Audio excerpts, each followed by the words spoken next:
નમસ્કાર વિદ્યાર્થી મિત્રો. ચેપ્ટર 2 વ્યવહારોની દ્વિઅસર અને ખાતાના પ્રકાર, લેક્ચર નંબર 5. મિત્રો, આપણે અગાઉના 4 લેક્ચરની અંદર વ્યવહાર આર્થિક છે કે બિનઆર્થિક, વ્યવહાર રોકડ છે કે ઉધાર અને વ્યવહારોની બેવડી અસર શીખી ગયા અને એમના ઉદાહરણ પણ જોયા આપણે. અને વ્યવહારોમાંથી બે ખાતા અલગ પાડતા આપણે સરળતાથી અને ઇઝીલી શીખી ગયા. કેટલાક વ્યવહારો તમને પણ આપેલા હતા. આશા રાખું છું કે તમને એ વ્યવહારો આવડી ગયા હશે. કોઈને કંઈ ડાઉટ હોય તો મને પર્સનલી મેસેજ દ્વારા પણ તમે તમારા ડાઉટ સોલ્વ કરાવી શકો છો. મિત્રો, આજે આપણે અભ્યાસ કરવાનો છે ખાતાના પ્રકારો. આપણે જે વ્યવહારોની બેવડી અસર કરી અને બે ખાતાઓ અલગ પાડેલા છે, એ ખાતાના નામાની અંદર મુખ્ય બે પ્રકારો પડે છે. નંબર 1 વ્યક્તિના ખાતા અને નંબર 2 બિન વ્યક્તિના ખાતા. બિન વ્યક્તિના ખાતામાં પાછા બે પેટા પ્રકાર પડે છે, માલ મિલકતના ખાતા અને ઉપજ ખર્ચના ખાતા. એટલે તમને કોઈ પૂછે કે નામાની અંદર ખાતાના પ્રકારો કેટલા, તો તમારે જવાબ આપવાનો 3. કયા કયા? વ્યક્તિના ખાતા, માલ મિલકતના ખાતા અને ઉપજ ખર્ચના ખાતા. હવે આપણે વાત કરીએ વ્યક્તિના ખાતાની. તો વ્યક્તિના ખાતામાં બે પ્રકારની વ્યક્તિઓનો સમાવેશ થાય. એક જીવંત વ્યક્તિ અને એક કૃત્રિમ વ્યક્તિ.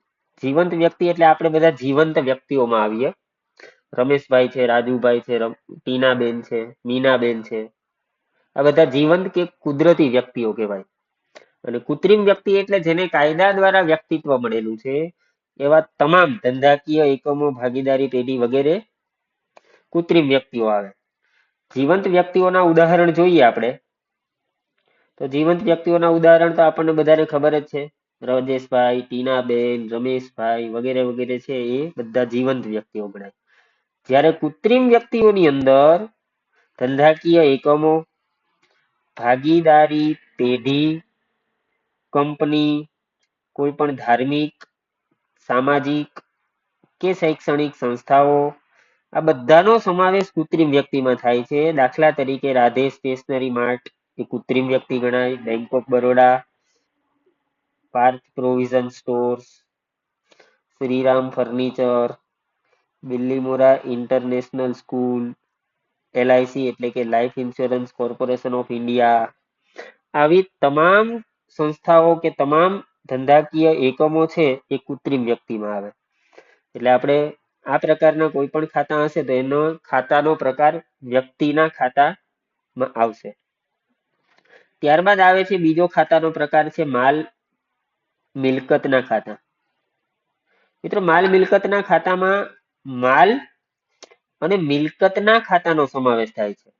માલ એટલે તમને બધાને ખબર છે, વેપારી જે ચીજ વસ્તુનું ખરીદ વેચાણ કરતો હોય તેને માલ કહેવાય. દાખલા તરીકે શાકભાજીના વેપારી માટે શાકભાજી, ફર્નિચરના વેપારી માટે ફર્નિચર, સ્ટેશનરીના વેપારી માટે સ્ટેશનરી. અને મિલકતનો પણ આપણે અભ્યાસ કરી ગયા છે, બિન ચાલુ મિલકતો, ચાલુ મિલકતો. બરાબર.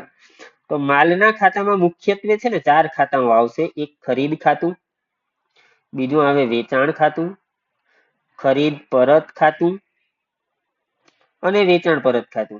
આ 4 ખાતાઓ માલના ખાતા કહેવાય. જ્યારે મિલકતના ખાતાની અંદર આપણને બધાને ખબર છે કે જમીન છે, મકાન છે, ફર્નિચર, યંત્રો, વાહનો, પછી અદ્રશ્ય મિલકતો જેવી કે પાઘડી, પેટન્ટ, ટ્રેડમાર્ક, કોપીરાઇટ, પછી કોઈ પણ જગ્યાએ કરેલા રોકાણો, રોકડ શિલ્લક, બેંક શિલ્લક, દેવાદારો, લેણી હુંડી, સ્ટોક, આ બધી મિલકતો છે. તો આવા કોઈ પણ ખાતાઓ હશે તો એને આપણે માલ મિલકતના ખાતામાં સમાવેશ કરીશું. ત્યારબાદ છેલ્લો અને ત્રીજો પ્રકાર છે ઉપજ ખર્ચના ખાતા. મિત્રો, ઉપજ ખર્ચના ખાતામાં બે પ્રકારના ખાતા આવે. એક ઉપજના ખાતા અને બીજા ખર્ચ અને નુકસાનના ખાતાનો સમાવેશ થાય. હવે સૌથી પહેલા જો વાત કરીએ તો તમને મેં કીધેલું હતું કે કંઈ પણ આપણે ચૂકવીએ ને તો ખર્ચ ગણાય અને આપણને કંઈ પણ મળે તો આવક ગણાય. આ બે વાત યાદ રાખજો. ચૂકવો તો ખર્ચ ગણાય, મળે તો આવક ગણાય. દાખલા તરીકે ભાડું ચૂકવો તો ખર્ચ ગણાય, જ્યારે ભાડું મળે તો આવક ગણાય. કમિશન ચૂકવો તો ખર્ચ ગણાય, મળે તો આવક ગણાય. વ્યાજ ચૂકવીએ તો ખર્ચ ગણાય, વ્યાજ મળે તો આવક ગણાય. તો ખર્ચના ખાતાની અંદર, ખર્ચ અને નુકસાનના ખાતાની અંદર કેટલાક ઉદાહરણો જોઈએ તો મજૂરી, ભાડું, કમિશન, વીમા પ્રીમિયમ, આવક માલ ગાડા ભાડું, જાવક માલ ગાડા ભાડું, સ્ટેશનરી ખર્ચ, જાહેરાત ખર્ચ, આપેલ વટાવ, આ બધા ખર્ચ છે. જ્યારે આગથી થયેલ નુકસાન, ચોરીથી થયેલ નુકસાન, આવા નુકસાન, મિલકત વેચાણનું નુકસાન, આવા નુકસાનના ખાતા છે એ પણ ખર્ચ કે નુકસાનના ખાતામાં આવશે, એટલે કે ઉપજ ખર્ચના ખાતામાં સમાવેશ થશે. અને ત્યારબાદ છેલ્લે આવે છે આવક કે ઉપજના ખાતા. તો આવક કે ઉપજમાં મળેલ કંઈ પણ હોય, મળેલ વ્યાજ હોય, મળેલ ભાડું હોય, મળેલ વટાવ હોય, મળેલ દલાલી, મળેલ આડત એટલે એક પ્રકારનું કમિશન, મળેલ ડિવિડન્ડ, કંઈ પણ મળેલ હોય તો એ આવક ગણાય. તો ઉપજ અને ખર્ચના ખાતાની અંદર ખર્ચ અને નુકસાનના ખાતા અને ઉપજના ખાતાનો સમાવેશ થાય છે. હવે પછીના નેક્સ્ટ લેક્ચરની અંદર આપણે આ ખાતાના પ્રકારો ઓળખતા શીખીશું.